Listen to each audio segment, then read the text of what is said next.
Si après cette recette de tchèp et que tu trouves un moyen de, de rater ton tchèp là, c'est que là, ma chérie ou mon coco, on ne peut rien pour toi, ton cas est désespéré. Je vous assure, cette recette, c'est la recette la mieux expliquée de tout Internet. C'est vraiment la quantité d'eau, tout est au gramme près, tout est bien mesuré. Et j'ai pris du temps à le faire, hein, donc là, pardonnez, likez.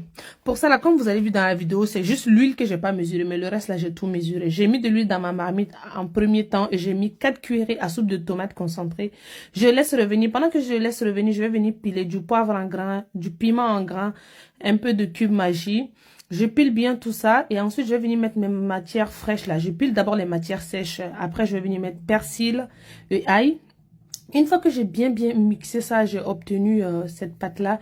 Et là, je vais venir refaire mon poisson. La technique de refaire le poisson du milieu, là, décaler un peu le trou vers les côtés. Ne le faites pas directement. Pendant ce temps-là, surveillez votre tomate. Et là, je vais venir mettre du yet et du gate. Je vais venir faire revenir tout ça. Une fois que c'est bien coloré, j'ai mis 2,5 litres d'eau. Et là, voilà la technique du chou. Si vous voulez pas que votre chou s'étale un peu bizarrement dans votre sauce là, mettez du cure-dent et vous tapotez comme ça, toc, toc, toc, jusqu'à les cure-dents rentrent dedans.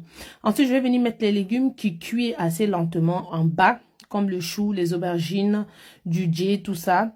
Ensuite, je vais venir mettre les légumes qui cuisent assez rapidement en haut pour ne pas que les légumes s'écrasent et tout ça. Et là, je vais venir mettre mon poisson en haut et le gombo parce que le gombo aussi s'écrase rapidement et le piment. Là, je laisse cuire. Après, je vais venir faire mon nokos, oignon vert, poivron vert, oignon normal. Je mixe bien tout ça. Vous voyez, je vais venir le mettre un peu délicatement des côtés là. La cuisson du tchèp, en fait, c'est avec sensualité. Vous voyez. Ensuite, je vais venir mettre du sel autour, un peu de cube magie, du poivre facultatif. Vous voulez pas, vous n'êtes pas obligé de mettre. Je vais venir mettre du laurier. Je vais laisser cuire le tout pendant 35 minutes. Après ça, vous voyez, le poisson, il est au-dessus. Il n'a pas bougé. Vous voyez, c'est incroyable. Je retire mon poisson et mon piment et mes légumes qui cuisent assez rapidement. Je retire tout. Et là, je vais venir laver mon riz 2 fois. Le riz 2 fois cassé. Je vais venir le mettre à la vapeur pendant 8 minutes. Et là, je corrige le sel. Une fois que j'ai retiré mes légumes, je goûte pour voir si c'est bon ou pas. Et là, je vais venir mettre mon riz. Voilà, je mélange bien le tout. Le riz, j'ai utilisé 2 kilos de riz et 2,5 litres d'eau.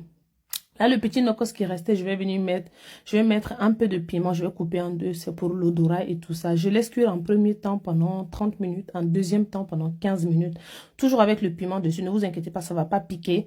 C'est juste pour que le tchèp soit bien parfumé. Et voilà, un bisou.